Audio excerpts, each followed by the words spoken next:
A warm breeze swept over the grassy hills surrounding the remote mountain village of Valea. Perched on a boulder overlooking the simple thatched roof cottages below, sat Saya, a slender girl of 17 with wavy black hair that danced in the wind. Her azure eyes sketched the landscape as her hand moved swiftly across the sketch pad in her lap. She leaned back to examine the drawing, pondering the scene she had depicted countless times before. The village looked exactly as it always had, yet something felt different today. Saya closed her eyes, taking a slow breath as she focused her thoughts. "Saya," a voice called from below. Saya opened her eyes to see her friend Milan waving up at her. "It's time for the festival! Aren't you coming?" Milan shouted. Saya smiled and began collecting her art supplies. "I'll be right there." As she walked down the hillside path, Saya felt a strange tingling sensation in her fingertips. She paused, looking down at her hands curiously. The feeling soon passed, and she continued on. The village square bustled with activity when Saya arrived. Children laughed and played simple games, while adults prepared food, drink, and decorations. Saya spotted Milan hanging paper lanterns with some other girls. "There you are," Milan said, handing Saya another lantern. "Did you finish your drawing for the art contest?" Saya nodded. "I think so, although something still feels missing." "I'm sure it will be amazing as always," Milan reassured her.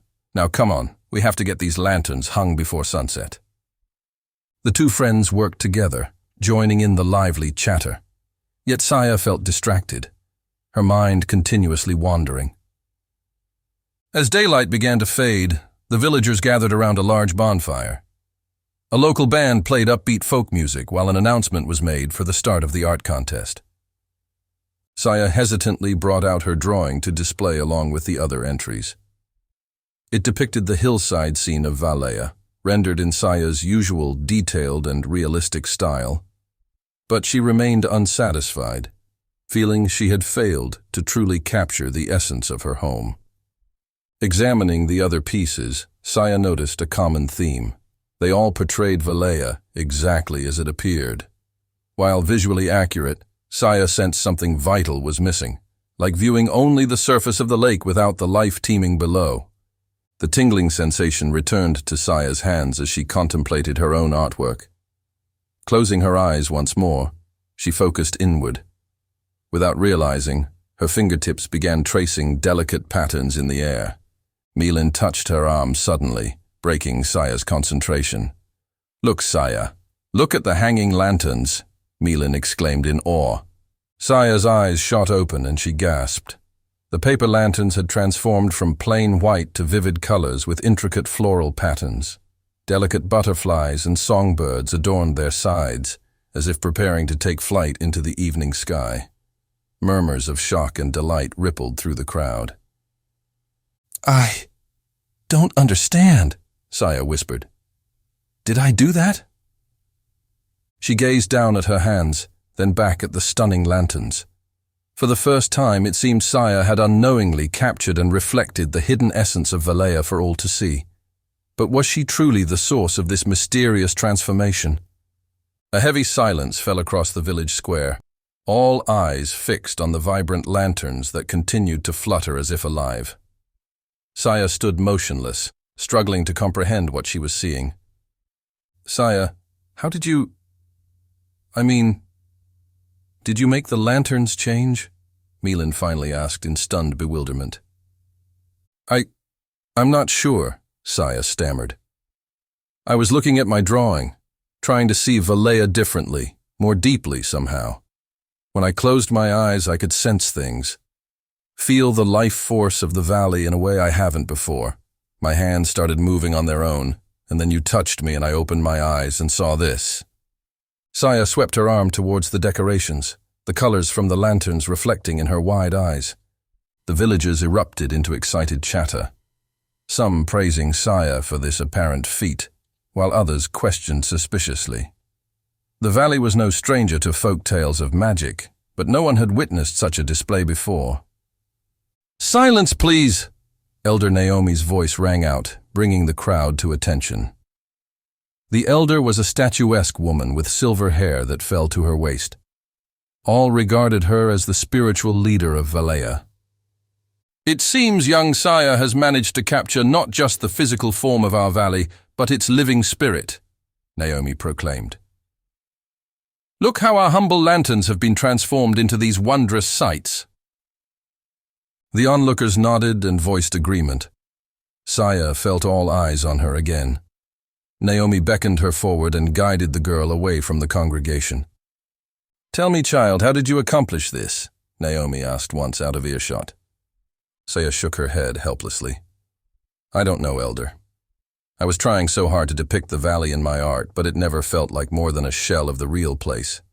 No life or essence breathed from it." She sighed heavily. "But for just a moment tonight, I swear I sensed the true spirit of this land around us, stirring like a great heartbeat under my feet. Then the next thing I knew, the lanterns had come alive for everyone to see, all except my own pitiful drawing." Her face fell as she stared forlornly at her landscape.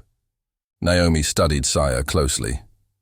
"My dear, for hundreds of years there have been stories passed down in this valley of certain individuals born with unique gifts, including the talent of giving life and form to that which they imagine," she revealed. "But I confess, none have manifested such ability in several generations. At least, not that we, in the village, have known." Saya blinked. "So you're saying, this thing I did, it's real magic?" Naomi smiled. "Of a kind, yes." Saya turned to look at the paper birds and flowers as they continued to float and sway. She felt both mystified and exhilarated by this newfound talent stirring within her. And yet, a creeping dread of the unknown weighed on her. She wondered just how significant and powerful this ability might become. In the weeks following the lantern transformation, Saya felt the wary eyes of the village upon her wherever she went. Some regarded her with awe and admiration, while others watched her every move with guarded uncertainty. Saya kept to herself, spending most days high up in her favorite grassy hill studying her hands through sketches, trying to understand this newfound power within her. She experimented gently, infusing hints of color and life into small plants and stones. But rather than answers, her efforts yielded only more questions that weighed on her. "Why me?" she asked aloud to the silent hills. "And what am I meant to do with such an impossible thing?" The power seemed to ebb and flow erratically. She feared losing control and harming someone if she didn't learn to harness it properly. Milan was her sole confidant through this chaotic time, though even her oldest friend now regarded her differently. They sat together one afternoon watching hummingbirds Saya had brought fluttering from the page. "It's getting stronger, isn't it?" Milan asked quietly. "This magic of yours?" Saya nodded. "Yes, which means I have to take it seriously and train myself responsibly. But where do I even begin?" "Have you spoken to Elder Naomi more?" Saya shook her head. "She smiles and gives reassuring words whenever our paths cross, but tells me the rest of the journey is mine alone to walk. I think even she is unsure what to make of my abilities." Milan thought for a moment. "What if there are special teachers out there, maybe in one of the large cities, who have trained others like you? We've heard tales of gifted people before." "Perhaps," Saya replied. While their remote village was all she knew, she had heard of faraway places and grand schools beyond the shelter of their valley. The prospect of leaving frightened Saya, yet perhaps answers awaited out in that wider realm. She gazed thoughtful into the distance, the shapes of unknown destinies forming like approaching storm clouds. Weeks turned to months as Saya wrestled with isolation and uncertainty. She kept her drawings simple to minimize accidental effects and interactions, remained tense when she did venture into town. The wariness in people's eyes mirrored her own growing fears. One morning, Saya purposefully left her sketchbook behind, hoping to walk freely through the market without suspicion for a change. The familiar sights and scents of baked goods lifted her spirits initially. Then hushed voices of two elderly ladies reached her ears. "There she is again, the witch girl," one remarked in a low but clear tone. "I don't like it. One of these days she'll set that magic loose on us all," the other declared. Saya quickened her pace, blinking back tears as she fled from the piercing words. Isolated and distraught, she ran to a secluded pond on the outskirts of Valleja. Kneeling beside the still water, Saya hardly recognized her own reflection staring back, a forlorn ghost of the carefree girl she had been. "Is this who I am now in their eyes?" she choked out bitterly. "Have I become the village witch?" Saya crumpled forward, releasing the angry sobs racking her weary heart. Ripples raced across the pond as bitter tears rained down. She felt like a prisoner in her own skin. "I can't stay here," she whispered between sharp breaths. As the words left her lips, Saya knew with sorrowful clarity they rang true. To learn control and purpose for her gift, she needed to brave the road into the unknown at last. Dawn's light found Saya already packed and ready to depart her childhood home. She had left a brief note for Milan, unable to face a painful goodbye. Standing at the edge of town, Saya paused to commit the achingly familiar sights to memory. The thatched roofs puffing trails of smoke, the mountain peaks purpling in the sunrise, the bells of grazing goats drifting on the morning mist. This solitary haven, cradling her all her life, now seemed to repel her very presence. "I promise I will return someday," Saya whispered. She bowed her head in farewell, then turned resolutely towards the winding path snaking out of the valley. The first few days of travel went smoothly as clement weather and excitement carried Saya's feet over rolling foothills. Nights were spent curled against rock outcroppings, flickering drawings of flowers and rabbits keeping her company. The world felt wide with possibility. By the second week, however, her meager food ran out. Cold autumn rains drenched her threadbare clothes and muddied the steep trails. Each night, it grew harder to find safe shelter from the elements. One morning, Saya awoke shivering violently, body racked with relentless coughing. Her sketchbook and charcoals lay abandoned several yards away, exposed to the previous night's downpour. With a sinking heart, Saya realized she was also lost. In her feverish state, the landscape had blended into an unrecognizable swirl of rocks and trees. Despair threatened to swallow Saya as she pushed her aching body onward through muddy slop. The driving rain obscured all sight of the sun, denying her even the direction she wandered. Just when she felt ready to collapse, Saya spotted the outline of a small cabin ahead. Hope fluttered weakly as she staggered the last few yards and banged on the wooden door with a balled fist. Moments later, it creaked open, orange firelight flooding out around a bulky silhouette. "Well, well, what manner of drowned rat be this?" boomed a gravelly voice. Saya squinted upwards to find a tall, barrel-chested man peering down with a bushy auburn beard. His leather apron marked him as the town blacksmith. Please, sir. I've traveled so far alone and I'm terribly lost now," Saya began hoarsely. "Could I warm myself by your fire briefly?" The man frowned slightly as he looked her up and down. "A bit far from home, aren't you, lass?" he commented. "These paths are no place for a girl barely grown." Saya dropped her wobbling chin, embarrassment flushing her frozen cheeks. I had to leave my village, you see," she stammered. The blacksmith raised one eyebrow curiously. "Is that so? And they simply let their youngins go wandering the wilds alone, did they?" "It's complicated," Saya mumbled, fresh tears welling up with the threat of explanation. Sensing her distress, the man's face softened. Don't trouble yourself, lass. Your reasons be yours alone," he said gently. "Old Wren here was quite the restless wandering spirit once, too." He opened the door wider in welcome. "Come in by the fire afore you catch your death out there."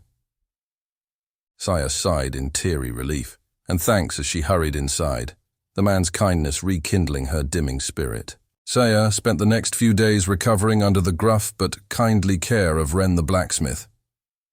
As her strength returned, she began helping around his remote forge. Through their days working side by side, Saya warily revealed parts of her strange story, while Ren shared his own past, including a turbulent history with magic. "Had me a nephew once with rare talents like yours," Ren related as he stoked the crackling forge fire. "He could spark the most wondrous mechanical creations out of thin air, it seemed. But the local townsfolk mistrusted his powers, called him things like witch child and worse, drove him out eventually, same as Year Village did you." Ren shook his shaggy head sadly. Poor lad struggled alone for years trying to tame his gift. Last I heard, he gave it up entirely and works as a horse farrier now, I think. Saya listened intently while sharpening tools, her own loneliness reflected in the tale. She hesitated before responding. "Do you ever wonder if he could have harnessed his power for good somehow? To help people, maybe?" The blacksmith eyed Saya thoughtfully. "Aye, lass. I think he might have found redemption in time had he kept at it. The path weren't easy, though, and the pressure broke him. I pray ye have the constitution he lacked." His words lingered with Saya as she trudged uphill to gather firewood later that day.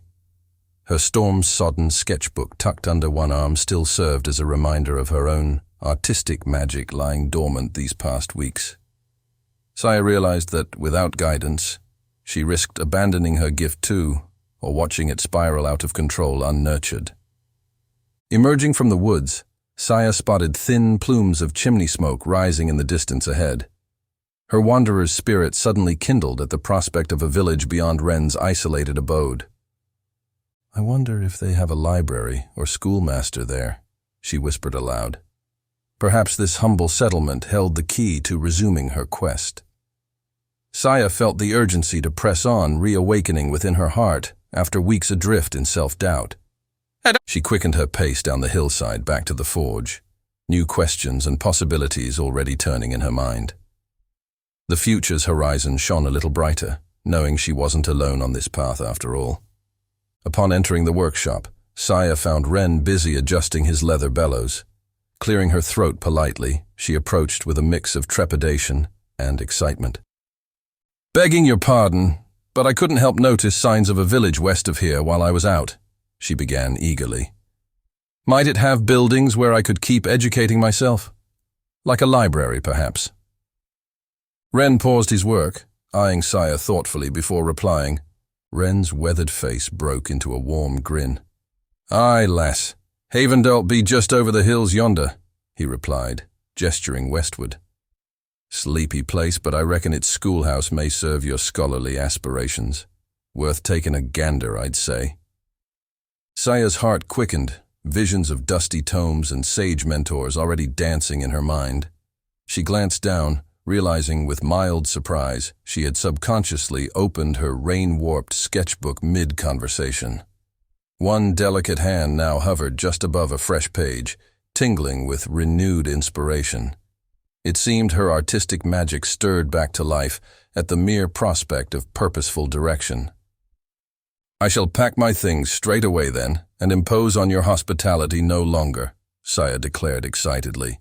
"You've already done so much, but if you could just point my feet properly to Havendalt, I'm certain the rest shall unfold as needed." Ren held up one calloused hand. "Now hold your horses, lass.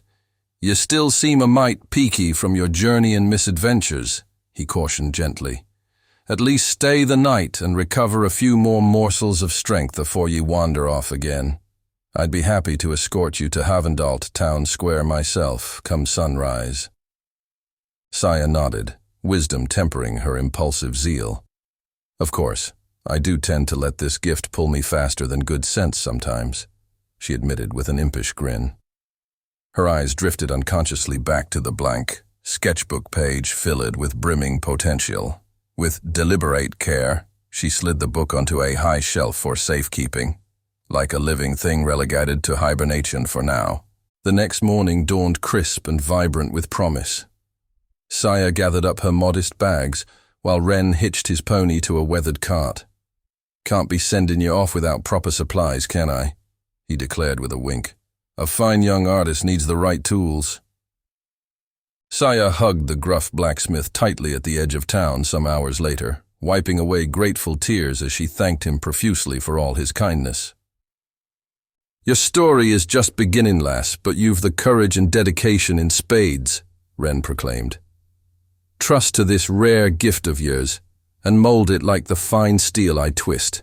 In time, you'll be forging all manner of wondrous things, I reckon." With a final farewell wave, Saya watched her makeshift guardian turn his lumbering cart back down the road. Then, squaring her slight shoulders, she strode purposefully towards Havendalt Town Square and the new chapter awaiting her.